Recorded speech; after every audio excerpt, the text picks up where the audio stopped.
За та бүхний энэ өдрийн мэндийг айлтгая.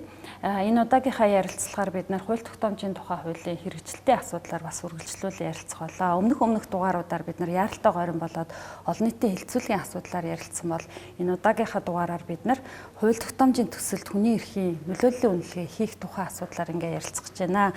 За энэ талаарх судалгааг бол хүний эрхийн төлөөх залуу хуульчдын клуб төрөмс байгууллага манд хийсэн байгаа. Тэгээд судалгааныхаа талаар мэдээлэл өгөх гээд одоо хүний эрхийн төлөөх залуу хуульчдын клубын судлаач, хуульч, авхлан болон норов сүрнээр бол хүрэлцэн ирээд байна. За ингээд яг байгууллагын нэр их анхаарал татчихжээ те хүний эрхийн төлөөх тэгээд залуу хуульчдын клуб гэхлээр залуучуудын асуудал руу одоо анхаарал хандуулж орж ирж байгаа нь айгу талархууштай байна. Тэгэхээр юуны өмнө байгууллага бидэнд танилцуулахгүй. За манай байгууллага ер нь бол 2022 онд үүсгэн байгуулагдсан. Тэгээ ерөнхийдөө нэг 20-с 30 орчим насны эрх зүйч хуульч өмгөөлөгчдөөс бүрдсэн. Тэгээ ер нь бол ийм нөлөөллийн тэгээ сургалт судалгааны тэр чиглэлд одоо ингээд залуучуудыг татан оролцуулах зорилготой ингэж ажилладаг байгууллага байгаа. Манай Жавха тэгээд гүйцэтгэх захирлаар ажилладаг. Тийм тэгээд үеийнгийн яг залуучууд байдаг учраас ойлголцолж байдаг. Тэгэхээр яг нэг чиг дараа явж байгаа учраас ингээд ойлголт хийдэг байгаа. За баярлалаа.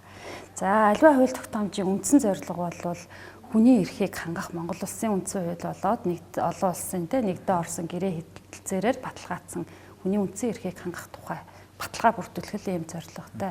Энэ ч утгаараа шинээр байгуулагдсан парламент бол анх удаа нэг стратеги тодорхойлсон парламенттай боллоо. Энэ стратегийн үндсэн чиглэл болохоор хууль тогтоомж өөрөө хүн төвтэй, хүнд ээлтэй байх тухай асуудалтай. Энэ хүрээнд ч гэсэн бол нэлээд энэ хууль тогтоомжийн шинжилгүүд явж байгаа шиг байна.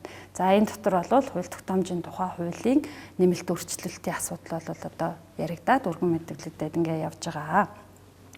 Тэгэхээр хүний эрхийг хязгаарласан сөргөнөлөө үзүүлсэн хуулийг батлахгүй байх одоо нэг алхам нь бол боловсруулж явах явцад хүний эрхэд үзүүлэх нөлөөллийг үнэлэх тухай асуудал байгаа да. Тэгэхээр энэ үнэлгээ хийхтэй холбоотой хууль тогтоомжийн хуульд ямар зохицуулалт байд юм бэ? За би илэрлэж. Ер нь бол нөгөө стратеги төлөвлөгөө бас яг анх удаа бас ягч биш юм билээ. Яг нөгөө олон нийтэд хилцүүлж байгаа баталснаа анх удаа. Тэгээд 19 онд болохоор өмнө нь бас стратеги төлөвлөгөөг баталж ирсэн билээ тухайн үеийн улсын хурал. Тэгэнгүүт онлын хувьд бол яг ер нь ийм 6 одоо шалгуур үзүүлэлтийг ер нь бол хүний эрхийг одоо хязгаарлахын тулд хангасан байх шаардлагатай гэж үздэг. За хязгаарлахаас сэргийлэхийн тулд те одоо хязгаарлалт хийх гэж байгаа бол 6 шаардлагыг хангасан байж тэр тухайн одоо хязгаарлалтыг хийдэг. За нэгт нь болохоор одоо жишээлх юм бол заавал одоо хуульд заасан үндэслэл шалтгаанаар тэгээ хоёрт нь бол одоо тухайн хязгаарлалт бас зайлшгүй байгаад тэгээ тухайн хязгаарлалтыг одоо хийж хэрэгжүүлэхдээ одоо хүний эрхийг боломжит бага хэмжээгээр хязгаарлах гэх мэт ийм 6 бол тухайн цар тахлын үед хүний зорчих эрхийг хязгаарлаж байгаа. Гэхдээ энэ нь бол зайлшгүй байсан. Гэхдээ зөвхөн хуулиар байх ёстой л гэсэн үг шүү дээ. Тийм ерөнхийдөө. Тийм ингээд одоо ийм детальчлаад ярих юм бол ингээд 6 юм бол байдаг. Гэхдээ яг хууль тогтоомжинд хэрхэн босныг манай Жавха хэлсэн. Тийм. Хууль тогтоомжийн тухай хууль дээр ер нь бол яг хууль гэдэг чинь таны хэлсэнчлэн тийм хүний эрхийг хангах, хүний эрхийг хөдөлгөх баталгааг олох зүйл гэж. Тэгтэл тухайн хууль нь өөрөө хүний эрхийн зөрчилтөө байна гэдэг хууль судлаач дээрээс хүний эрхийн үндэсний комиссын дүгнэлт гарч ирсэн. Тэгэхээр тэр дүгнэлтүүд нь юу яагаад гараад байна гэж судлаад ингээд авчруулад үзэх юм бол хууль тогтоомжийн тухай хууль дээр очиж байгаа. Хууль тогтоомжийн хууль гэдэг нь өөрөө яг тухайн хуулийг ингээд батлан гаргахтай холбоотой бүх процесс ажиллагаа, тест дараалал тэг бүх зүйл зохицуулсан. За тухайн хууль дээр яг хүний эрхийн нөлөөлөлт холбоотой яг ямар нөлөөллийг хэрхэн дүгнэж ийнэ гэхлээр хууль гэдэг чинь өөрөө судалгаа шинжилгээнд үндэслэн байдаг. Тэгэхээр судалгаа шинжилгээнийхээ хүрээнд тухайн хууль нь хүний эрхийн зөрчилтөө байна уу, хүний эрхийн нөлөөлөл үзүүлэх нь эргэж вэ, сүрэгч вэ? Аль аль нь байж бол. Эргэж нөлөөлөж болно, сүрэгч нөлөөлөж болно. Тэрийг гол нь хууль тогтоомжийн тухай хууль дээр хийгдэж байгаа 4 төрлийн судалгааны хүрээнд тодорхойлох хэрэгтэй. За энэ хуулийн энэ зүйл заалт, энэ хууль ийм сөрөг нөлөөлөлттэй, ийм эрэг нөлөөлөлттэй. За тэгвэл сөрөг нөлөөллийг багасгахын тулд юу хийх хэрэгтэй? Эрэг нөлөөллийг хийх хэрэгтэй. Тэгэхээр 4 төрлийн судалгаа хийж байгаа гэсэн тийм. Тэр дотор ямар судалгаа явж байгаа гэхэл хэрэгцээ шаардлагыг татнаас судалгаа явж байгаа. Тэр судалгааны хүрээнд бол яг хүний эрхийн нөлөөллийг бол 17 багц асуултын хүрээнд бол яг тодорхойлж байгаа. За нөгөө бусад судалгаанууд дээр маань тодорхой хэмжээнд хүний эрхийн нөлөөллийн агуулгын бол нэг тусгагдаагүй яг аргачлалын хүрээнд тусгагдаагүй байж байгаа. Үндсэн хууль дээр яг хүний эрхийн нөлөөллийг ерөөд нь шалгана гэж байгаа боловч яг засгийн газраас тухайлж баталж байгаа засгийн газар 2014 оны тэр тухайлсан аргачлал баталж байгаа тогтоол дээр яг хүний эрхийн нөлөөллийг ингэж үнэлнэ гэдэг нь нөгөө гурван судалгаан дээр бол хацсангуй хангалттай байна. Тэгэхээр тийм эрхтэй шалгалт хандаа судалгаан дээр л яг үндсэн хүний эрхийг үнэлж байгаа хэсэг асуудал тусгацсан байна. Нөгөө гурван судалгаа нь ямар судалгаа вэ? Нөгөө гурван судалгаан дээр болохоор эрхчлэлтийн үр дагаврын үнэлгээ тогтоох, тухайн хуулийн төслийг үр нөлөөг үнэлэх, дээрээс нь зарлалын тооцооллын судалгаас энэ гурван судалгаа байна. Энэ гурван судалгаан дээр л тодорхой хэмжээнд хүний эрхийн нөлөөллийг судлагдах хэвээр үнэлэгдэх хэвээр. За мэдээж одоо бүхэл том бүлгээр орохгүй мэж бодоход тодорхой ингээд асуултуудад хариулаад тодорхой ингээд дүгнэлтүүд гаргах хэрэгтэй байхгүй судалгаа гэдэг чинь яг тухайн зүйлийг судлаад эргэжүүлэл зүрхжүүлэл. Заавал одоо бүх нэг эргээр гаргаж ирнэ гэсэн үг шүү дээ. Бага бод зүйлийг зүрх байна, эрг байна гэж гаргаж ирээд зөв хөлбөрөөр сонгоход л байна. Тэгэхээр альва хууль тогтоомжийн төслийг боловсруулах шатанд бол дөрвөн үндсэн судалгаа бол хийгддэг байх нь. За тэр дөрвөн үндсэн судалгаанаас одоо ганцхан хууль тогтоомжийн хэрэгцээ шаардлагыг урьдчилаад тандан судалж байгаа. Энэ судалгааны одоо цар хүрээнд хүний эрхийн нөлөөллийн үнэлгээ хийх асуудал тухайлан дурддагдсан юм байна. За нөгөө гурван судалгаанд бол энэ нь бүрхэг байна гэд ингэж ойлголоо тий. Тэгээ энэ дотроос болохоор зэрэг энэ дөрвөн судалгаа чинь хуулийн төслийг боловсруулахын өмнө хийдэг 2 судалгаа, боловсруулсан төслөө эргэж үнэлдэг 2 судалгаа байгаад байгаа тий. Тэгээд энэ нөгөө боловсруулсан төслөө эргэж үнэлдэг судалгаа нь болохоор зэрэг тухайн хуулийн хүний эрхийн үр нөлөөний үнэлгээ байж байгаа. Тэгээ 2024 онд хууль тогтоомжийн тухай хуульд нэмэлт өөрчлөлт оруулаад яг энэ үр нөлөөний үнэлгээний хүрээнд нэг хүний эрхийн үнэлгээг тухайлан хийх юм зохицуулалт болол туссан гэдэг байгаа тийм. Тэгээ энэ ямар зохицуулалт туссан? Энэ одоо хэр хэрэгжиж байна? 2024 оны 5 сард бол тэр зохицуулалт бол хууль тогтоомжийн тухай хуулийн нэмэлт өөрчлөлт орж ирсэн байгаа. Тухайн ямар зохицуулалт орж ирсэн бэ гэхээр тухайн хууль хэрэгжиж эхэлснээр хүний эрхэд ямар нөлөөлөл үзүүлэх юм бэ гэдгийг үнэлнэ гэж хуулийн дээр заасан. Яг хуулийн дээр тэгээд ерхийний өгүүлбэр л байж байгаа. За мэдээж хуулийн дээр байгаа өгүүлбэрийг тухайн одоо наривчилсан журам аргачлалын хүрээнд бол илүү дэлгэрүүлээд юмнууд явах хэрэгтэй шүү дээ. За тэгээ харах юм бол манай Монгол Эдийн засгийн газраас баталсан 2016 оны нэг судалгааны аргачлал байж байгаа. Судалгааны аргачлал дээр бол тухайн хуулийн нэмэлт өөрчлөлтөд холбогдуулаад ямар нэг өөрчлөлт ороогүй байна. Одоогоо. Тэгэхээр хуулийн өөрчлөлтсөн боловч наривчилсан зохицуулсан аргачлал нь одоогоор өөрчлөлт ороогүй учраас энэ одоо хуулийн дээр хэдий тэгээ үнийн хөндлөлт хийн гэсэн батлагдсан боловч өнөөдрийн байдлаар нэг ч удаа тийм хуулийн нөлөөлөл. Тэгэхээр яг энэ хэсэг судалгааныхаа үр дүнг зангидаад хэлэх юм бол дөрвөн төрлийн судалгаанд одоо судалгаа тус бүрд тухайлан хүний эрхийн нөлөөллийн үнэлгээ хийх наривчлсан заалт бол байхгүй байна. Энийг тусгах хэрэгтэй. Хоёрдугаарт хууль дээр ийм зохицуулалт оруулсан байлаа гэхэд судалгаанууд бол аргачлалын дагуу хийгдэж байгаа. Аль ч судалгааных нь аргачлал хүний эрхийн нөлөөллийн үнэлгээний асуудлаар бол бас төдийлөн наривчилсан байж чадахгүй байна гэд яаж болох вэ? За тэгвэл ямар ч байсан нэг судалгаан дээр бол хүний эрхийн нөлөөллийн үнэлгээ хийгддэг юм байна. Нэгэн дээр нь одоо хийгдэх гэдэг ингээд байж байгаа юм байна те. Тэгэхээр тэр нөлөөллийн үнэлгээ хэрхэн хийгдэж байна? Яг бодит байдал дээр одоо хэрэгжилт нь ямар байна? Бид нэр судалгааныхаа хүрээнд бүтэн жил хагасын хугацаанд яг улсын хурлд өргөн баригдсан 135 хуулийн төслөөр бол яг сууж ажилласан байгаа. 135 хуулийн төсөл байгаа. 135 хуулийн төслөөс маань яг энэ одоо нэг хүний эрхийн нөлөөллийн үнэлгээ одоо хийгдэж байгаа. Яг хийгдсэн хуулийн төсөл бол 31 хэрэг байна. Тэгэхээр юу гэж юм бэ гэхээр бүтэн жил хагасын хугацаанд бол 135 хуулийн төслөөр өргөн баригдсан байна. Улсын хурл тодорхой шаардлага юмнуудыг хангаад өргөн баригдсан байна. Тэгээ олон нийтэд нээлттэй тавигдсан байна. За тэр нээлттэй тавигдсан судалгаануудаас ингээд хараад үзэх юм бол 31 одоо хуулийн төсөл нь тодорхой хүний эрхийн нөлөөллийн үнэлгээг үнэлсэн байна гэж. Үлдсэн хуулийн төслүүдээр болохоор ямар нэгэн байдлаар үнэлгээ бол хийдэг байна. Тэн дээр мэдээж нэг яралтай агаарм тодорхой судалгаа шаардахгүй зүйлсүүд бол байж байгаа. Өмнөх судалгааны багууд юм байна гэсэн юм байж байгаа. Хүний эрхийн нөлөөллийн үнэлгээ хийгдсэн байна. Энэ бол бас цаашаалтай тий. Гэхдээ үнэлгээ одоо хэр үнэн зөв чанар талаас нь ярих юм бол та бүхэн судалгааныхаа хүрээнд энийг авч үзсэн үү? Одоо нөгөө үнэлгээний аргачлал маань өөрөө юм байгаа даа. Асуулт байгаад тэгээ тэрний хойно ингээрөөсөө тийм үгүй гэдэг хариулттай. Тэгээ хойдолд нь ингээ тайлбар бичих хэсэгтэй. Тэгэнгүүт одоо тэр нөгөө 31 судалгааны маань 16 нь ерөөсөө ингээ зөвхөн тийм эсвэл үгүй гэдэг сонголтыг л хийсэн гэсэн. Тэгэхээр одоо альва одоо манай хурлын стратеги юм бол ийм байгаа даа шүү дээ. Одоо судалгаанд суурилсан те хүний эрхийг одоо хангасан зөрчихгүй байгаа. Тийм одоо хуулийн төслийг бид нар баталмаар байна гэдэг. Гэтэл одоо нөгөө хийсэн судалгаа маань болохоор ерөөсөө яг хүний эрхийг баян баг ингээд зөрчилгүй ингээд зөрчилгүй зүгээрээ гэж ч юм уу тий. Ингээд дуулаад ингээд орхицсон яагаад зөрчилгүй юу болоод байгаа эсвэл магадгүй одоо зөрчил үүсгэхээр бол ингээд яагаад заавал ингээд зөрчил үүсгээд байгаа гэдэг тэр юмнууд нь ерөөсөө байхгүй ямар ч одоо тайлбаргүй ийм 16 шиг хуулийн төсөл. Харин үлдсэн 15-ын хувьд бол ингээд тодорхой хэмжээнд бол хариулах нь хариулсан. Гэтэ тэрийг бол бас заавал одоо ингээд одоо бүрэн дүүрэн хариулсан хангалттай гэж үзэхэд бол бас ингээд амаргүй тийм одоо нөхцөл байна. Яагаад амаргүй байдаг лээ? Яг одоо нэг судалгааны тусдаа нэгдүгээр одоо бие даасан том судалгаа биш.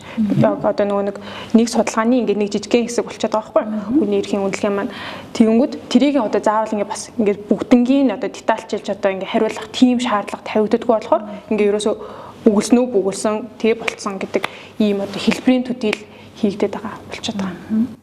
Тодорхой жишээ байна уу? Тодорхой жишээ гэх юм бол одоо хүний эрхийн тэр 17 багц хүний эрхийн нөлөөллийг үнэлэх 17 багц асуултууд нэг ийм асуулт байж байгаа. Тухайн одоо зохицуулж буй харилцаа, тухайн одоо хуулийн нэмэлт өөрчлөлт, тухайн хууль нь нүүбээс гаргасан зөвлөмж болон Монгол Улсын үндсэн хуульд нийцсэн үү гэдэг асуулт нэр үгүй гэж хариулсан тохиолдол бас байж байгаа зарим. Энэ юу гэж нэ гэхээр судалгаа нь өөрөө манай хууль тогтоомж бол үндсэн хууль болон нүүбээс гаргасан зөвлөмжүүдийг бол зөрчсөн гэдэг үлэмжшүүрсэн мөртлөө хууль нь болохоор ингээ өөр үгүй яваад. Тэгэхээр эндээс бид нэр юу гэж харж болж байгаа юм гэхээр судалгаа болон хуулийн төсөл хоёрын ингээ ялгаатай хоорондоо огт авчилдахгүй нийлэхгүй байгаад байна гэдэг асуу дүгнэлтүүд бас хүрж байгаа юм. Тэгээ яг ерөнхий дүгнэлт болохоор зэрэг хүний эрхийн нөлөөллийн үнэлгээ бол бас хийгдэхгүй тохиолдол маш олон байна. Тухайлах юм бол 130-аад хуулийг аваад үзэхэд 31-д нь л ямар нэг байдлаар үнэлгээ хийгдсэн байна. 31-ээ дахиад задлаад үзэх юм бол нөгөө асуултанд ерөнхий хариулдаг ч гэдэм үү ямар нэгэн яагаад одоо хүний эрхийг хязгаарлахгүй гэж хариулснаа болохоор зэрэг тайлбарладаггүй тоо баримт үндэслэлтгүй ч гэдэг юм уу ийм асуудлууд байна. Нөгөө талаар болохоор зэрэг нөгөө нэг хүний эрхийн нөлөөллийг тогтоох 17 ийм асуултанд бүгдийн тийм эсвэл бүгдийн үгүйгээ хариулцдаг ийм тохиолдол байна. Энэ нь өөрөө эргээд саяны чиний хэлдэг нөгөө нэг асуултынхаа утгад таарахгүй буюу хууль нь өөрөө хүний эрхийг зөрчсөн байхыг одоо хууль санаачлагч өөрөө хүлээн зөвшөөрж байгаа юм шиг ийм үр дагавар үүсгэхээр жишээнүүд байна гэдэг ингээ хэллээ те. Тэгэхээр ийм дутагдлууд бол байгаад байна. Энийг сайжруулах хэрэгцээ бол байгаад байна. Тэгэхдээ аливаа хуулийн төсөлд өргөн мэдүүлэгдэхээс өмнө парламент баталгаасаа өмнө тодорхой шүүлтүүрээр нөгөө нэг агуулгыг хянаж байгаа шүү дээ. Тэр хяналтын одоо хамгийн гол одоо юу хууль зүйн яамны төвшөнд ч засгийн газрын хэрэг архилах газрын төвшөнд ч улсын хурлын тамгын газрын төвшөнд ч хамгийн ихэнд байдаг асуулт нь тухайн хууль Монгол улсын үндсэн хууль болоод олон улсын гэрээгээр одоо баталгаажсан хүний эрхийг зөрчих үү, нийцэх үгүй юу гэдэг те ийм асуулт байгаа. Тэгээд энэ шалгуураар явах юм бол нөгөө хуулиуд чинь уг нь болохгүй болчиход байна. Тэгэхдээ яагаад ингэж өргөн мэдүүлэгдээд батлагдаад байна вэ? Энэ хяналттай холбоотой. Тийм хяналт гэдэг яг л таны л асууж байгаа асуулт зөвлөдөө. Яг энэ асуудлууд гараад ийн хуулийн дээр бол ингээд хүний эрхийг үнэлэх ёстой гэж арч юм байж таг. Гэтэл аргачлалын бодол дээр хэрэгжихгүй байна. Тэгэхээр очиж яг гол асуудал нэг хяналт дээр л очиж тулаад байгаа. Тэгэхээр хяналт гэдэг бол улсын хуулийг бол 3 субъектээс л санаачилж байгаа. Засгийн газар, улсын яг бол ерөнхийлөгч. Тэгэхээр ихэнх одоо хуулийг бол ерөнхийдөө засгийн газраас санаачилж байгаа. Тэгэхээр засгийн газрын процесс ажиллагаа яаж явж байна гэхээр салбарын одоо нөгөө яам агентлаг нь тухайн салбарынхаа хууль тогтоомжийг бол боловсруулад судалгаа юмнуудаа хийгээд тэгээ хууль зүйн яамнасаа санал юмнуудаа аваад тэгээ эргэлэх газраар дамжиж явж байгаа. За энэ хооронд юу хийж байгаа вэ гэхээр бүрдүүлбэрийн шалгалт хийж байгаа. Хууль тогтоомжийн тухай хууль дээр тавигдсан бүрдүүлбэрийн шалгалтууд мэдээж хийгдэж байгаа. А энэ дэр гол бидний нөгөө тавиад байгаа асуудал нь юу гэхээр энэ ингээ бүрдүүлбэрийн шалгалт хийгээд байгаа боловч агуулгын шалгалт огт хийхгүй байна. Засгийн газрын газрын хүрээнд дээр улсын хурлын тамгын газрын хүрээнд дээр. Энэ судалгаа нь яг энэ хуулийн төслөд нийцж байгаа юм нийцгүй юм. Энэ судалгаан дээр тийм үгүй гэж хариулсан байна. Тийм үгүй гэдэг нь үндслэлтэй юм уу, тоо баримттай юм уу, ардаа үндслэгээтэй юм уу гэдгийг шалгахгүй байна гэж. Тэгэхээр тэр шалгалт нь буюу агуулгын шалгалт нь явахгүйгээр шалтгаалж юу үүсэж байна гэхээр яг нөгөө улсын хурл дээр очиж яг батлагдах болоод ирэхээр ингээд судалгаа хуулийн төслөөр ингээд зөрөөд идэг.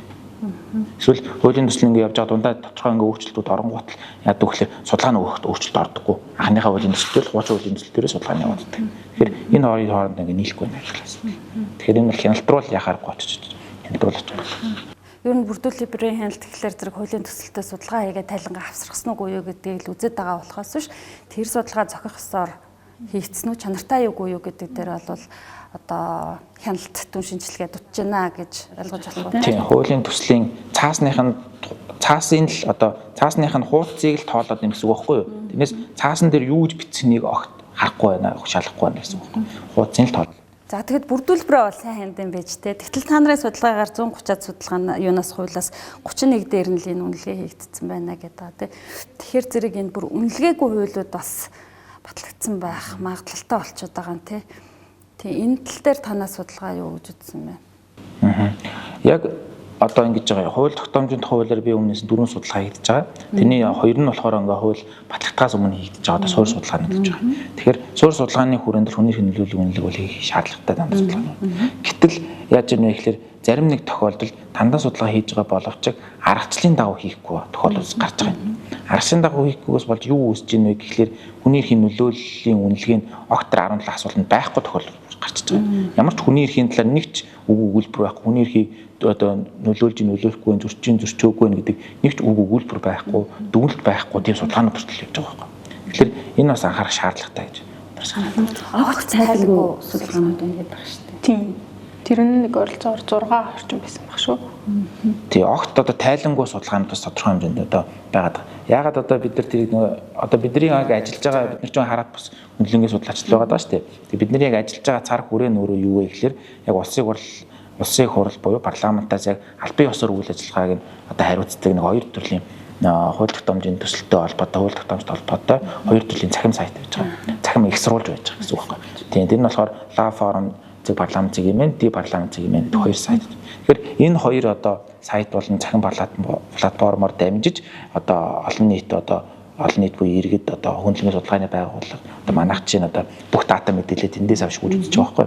Тэгээд эндээс ингээд шүүгээд үзэхээр яаж юм бэ гэхээр 6 хуулийн төсөлд уул нь бол суурь судалгаа хийх ёстой. Хууль дээр ингээд заачихсан.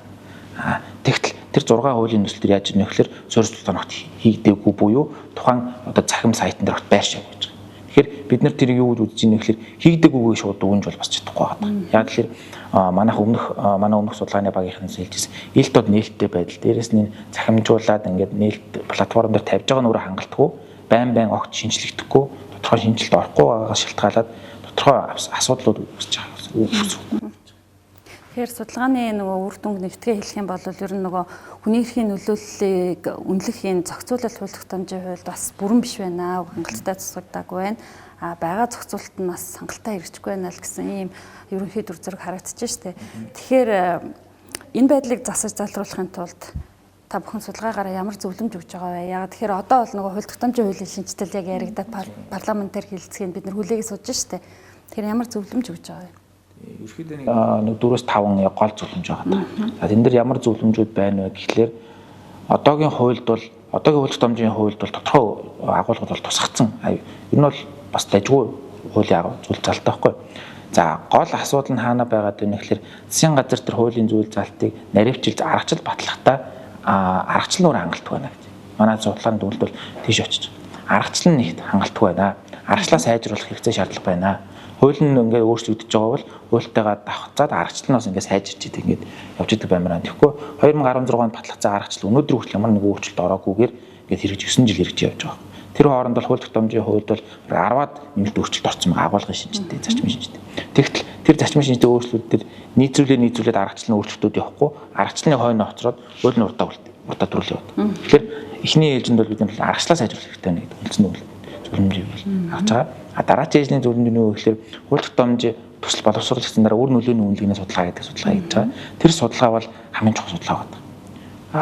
Яагаад хамгийн чухал вэ гэхээр энэ дэр цаасан дээр хар дээр цагаанаар бичигдсэн хуулийн зүйл заалт бодит амьдрал дээр хэрэгжсэн тохиолдолд ямар үр нөлөө үзүүлэх вэ гэдгийг үнэлдэг. Тэн дотор мэдээж нийгмийн эдийн засаг одоо соёл бүх юм хамарж байгаа. Тэр дотор мэдээж хүний эрх байж байгаа. Тэгэхээр хүний эрхийн яг үнэлэх ёстой үнэлгээ нь яг хуулийн дээр ингээд тодорхой тусгагдсан боловч яг зөвхөн нэг л өгүүлбэр туссан. Тэгэхээр яг энийг бодит байдалд яг яаж хэрэгжүүлэх үү, процесс дараалал нь ямар байх вэ гэдгийг хууль тогтоомжийн тухай хуулиар одоо өргөн баригдсан нэмэлт өөрчлөлт тодорхой өөрчлөлт орж илээ. Тэр нь бол маш сайшаалтай гэж би харж байгаа. Тодорхой манай дүгнэлтүүдтэй бас давхцах юмуд бас гарч байгаа маш сайшаалтай гэж харж байгаа. Өөр ямар дүгнэлт байна? Өөр нөгөө аргачлалын хувьд гэх юм бол одоо манайд ч одоо энэ засгийн газрын баталсан аргачлалаас гадна улсын хурлын тамирын газрын бас ингээд дотооддоо ашигладаг тийм үнэлгээний аргачлал байгаа. Тэгээ тэр бол нөгөө нэг засгийн газрын баталсан аргачлалыг бодвол ер нь бол асар дэвшилтэд тийм аргачлал байгаа. Гэхдээ тэр нь бол тийм нөгөө нийтээр дагаж мөрдөх юм уу тийм одоо юу бол байхгүй. Тэгэхээр одоо манай судалгааны багийн зүгээс бол тэр аргачлалаа сайжруулахдаа тэндээс бас одоо ингээд одоо бэлэн авах санаа авах юмнууд бас байгаад байна гэж юу хараад байгаа. Тэгээд хамгийн гол зүйл бол яг манай судалгааны баг үнэлжсэн хяналтын асуудлыг сайжруулах хэрэгтэй байна. Хяналтын одоо тодорхой одоо бүтэц нэг ч юм уу хууль ингээд тодорхой хяналт яг юуг нь хянахын яг ямар дистралер юм гэдэг. Хууль санаачлагчийн бас нөгөө үнцүүл заас хууль санаас ирэхэд бас халдчихлаа. Хянжина гээд ийм агуул санаачлагтай тийм болохоор хуулийг чинь хүлээж авахгүй гэдэг агуул бас ярьж байна. Тэгэхээр нэг талдаа үнцүүл заас хууль санаачлах хэрэг, нөгөө талдаа яг хууль тогтоомжийн хууль заас шаардлагууд хийгдсэн үгүй юу яг дундуур нь ингээ хараад яг тийм хянах механизмыг илүү сайжруулах хэрэгтэй шаардлага бол байна гэж асуулт байна. За баярлалаа. Хууль тогтоомжийн тухай хуулийн хэрэгжилт хүний эрхийн нөлөөллийн үнэлгээ судалгааны тайлан бол нэлтийн нэгэн форумын цахим хуудсанд тавигдсан байгаа. Та бүхэн наривчлалд үнэлт зөвлөмжүүдтэй одоо манай цахим хуудасаас танилцж болно. Тэгээд судалгаа хийсэн бидэнд танилцуулсан хоёр судлаачтай талархал илэрхийлье. Та бүхний одоо гаргаж байгаа санал зөвлөмж хууль тогтоомжийн тухай хуулийн шинжилэл тусгагдаж ажил хэрэг болохыг өрөөё. За баярлалаа. За баярлалаа.